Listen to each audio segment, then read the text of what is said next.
What up, y'all? It's T-Biz. We got some new Super 7 reaction figures. Only 2 from this wave because I can't afford I think somebody just commented, I'm not sure who, but I have to check my comments later, that like, boy, you get a lot of stuff. I do, but it comes with the price. You know, it comes with the price. And I don't have a Patreon. I only make so much on my channel, so I pretty much, I spend some money, but I also take care of my business too at the same time as far as being an adult. But with that said, I wanted to check out Peanuts from Charles Schultz, Mr. Sack action figure from Super 7 Reaction Figures, and Peppermint Patty action figure from Reaction Figures. There was a whole wave to this, and I think there was also I forget the other figures in the set. I'll have to showcase them during the video. I know it was like Linus and maybe I forget. Anyways, my whole thing was I wanted these 2 figures, and so I picked them up because I thought Mr. Sack looked funny. I had to do some research about him, and Peppermint Patty is my spirit animal. So without any further doodles, we'll go ahead and open these up, check them out. And here we are with the figures in hand finally. So we're gonna go ahead and check out Peppermint Patty first. She's one of my favorites, kind of like my spirit animal. And we're gonna check out the comic strip in the back. Dear Dad, well, here we are at Camp Remote. I think they pronounce it Remote, sir, which reminds me I have a problem of my own. I swear, sir, that I can hardly stand it. I may just push him in the lake or something. After all, I came to camp to have a good time, didn't I? Why should I put up with him? Look, there he is. I'll show you. Hey, kid, what? That did it. Ah! See, he keeps talking to me. See, like Marcy's usually the chill, low-key person, and I guess she's kind of maybe passive aggressive or something, or she's just kind of one of those. I guess it's kind of like the silent type, you know. Always beware of the silent types, but because usually they're the psycho killers. And there's some more info on Charles Schultz and the origin of Peanuts. And it's crazy because this story of Mr. Sack, I guess it takes place from what? June 11th to June 6th of 1973, or July 6th of 1973. So it's a pretty long story arc as far as that goes. And I'll check out the comic strip on the back for Mr. Sack. Years ago, there was a cartoon drawn by Frank Wing about fishing.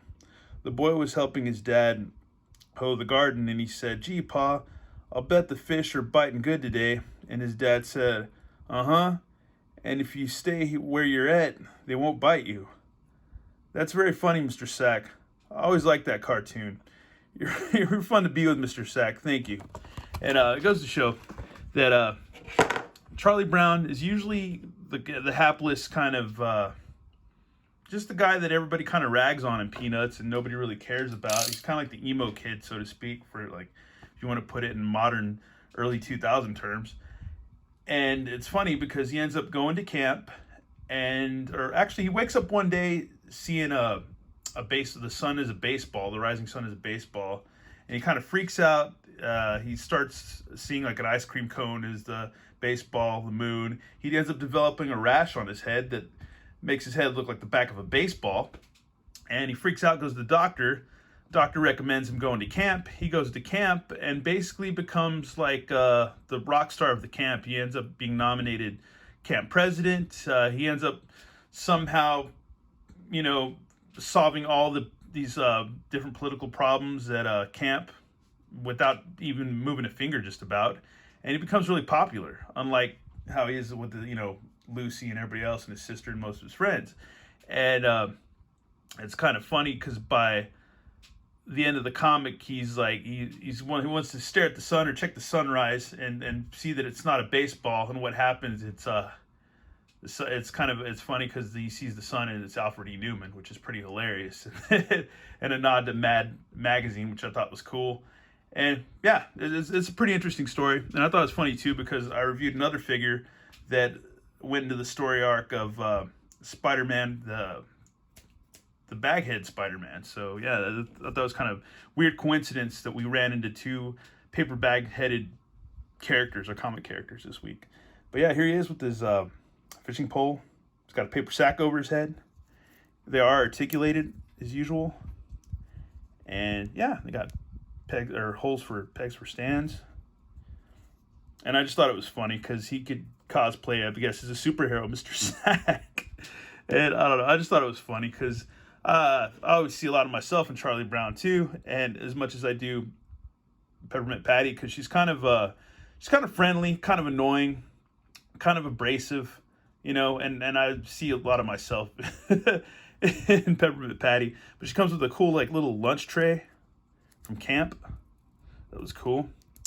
And I kind of wish I could have got this whole wave, but yeah, like I was saying in the beginning, I can't always afford to get everything that I'd like to collect, but when I can, I'll pick stuff up. And yeah, I would like this Peppermint Patty without the hat, but that's fine with the hat too. It's not too bad. That's cool. And I'm sure if I wanted to, I could probably maybe heat it up crazy and maybe take the hat off if I wanted to, but I'll just leave it as is. And yeah, that's just a real quick review of this wave. I guess this would have been considered wave 3. Like the camping wave for reaction figures. Anyways, thanks for watching, y'all. And yeah, more reaction figure reviews coming up hopefully soon. All right, take it easy, y'all. Later.